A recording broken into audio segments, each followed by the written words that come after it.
अस्सलाम वालेकुम viewers, welcome back to Usman Usman kitchen. आज मैं आपके साथ कमर्शियल चिकन पकौड़ा की रेसिपी शेयर कर रही हूँ। बनाने में बहुत ही आसान है और झटपट से रेडी हो जाता है। ऊपर से क्रिस्पी, अंदर से सॉफ्ट। ऐसा चिकन पकौड़ा आपने पहले कभी नहीं खाया होगा। वीडियो को लाइक लाजमी कीजिएगा। हाफ़ के जी चिकन, बड़ी इलायची 1, दालचीनी 1 स्टिक, नमक हाफ़ टी स्पून, लाल मिर्च पाउडर हाफ़ टी स्पून, पानी हाफ़ कप, दही 2 टेबल स्पून।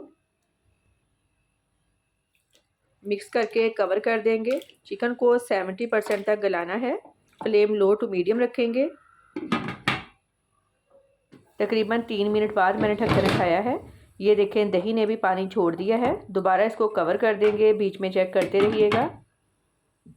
अब दोबारा चेक कर लेते हैं। पानी ऑलमोस्ट ड्राई हो गया है। ये जो थोड़ा सा पानी है, हाई फ्लेम पर इसको भी ड्राई कर लेंगे।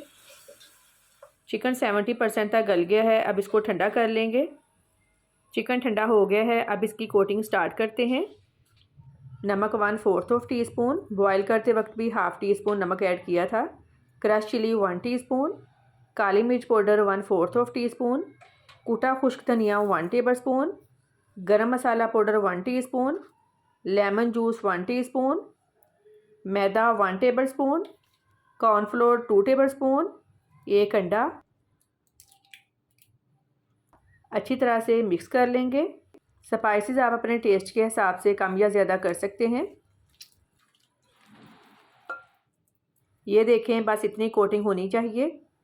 अगर आप मेरे तरीके को फॉलो करेंगे तो आपका चिकन पकोड़ा भी बहुत टेस्टी बनेगा। अब इसको फ्राई कर लेते हैं। ऑयल अच्छी तरह से गर्म हो गया है। चिकन ऑलरेडी 70% तक गला हुआ है। अब 5 से 6 मिनट लगेंगे फ्राई होने में। साइड चेंज करते रहेंगे ताकि दोनों साइड से एक जैसा कलर आए। ये देखें कितना प्यारा कलर आ गया है। अब इसको निकाल लेते हैं। बहुत ही मज़े का कमर्शियल चिकन पकोड़ा रेडी है। फीडबैक लाजमी दें कि आपको मेरी आज की रेसिपी कैसी लगी।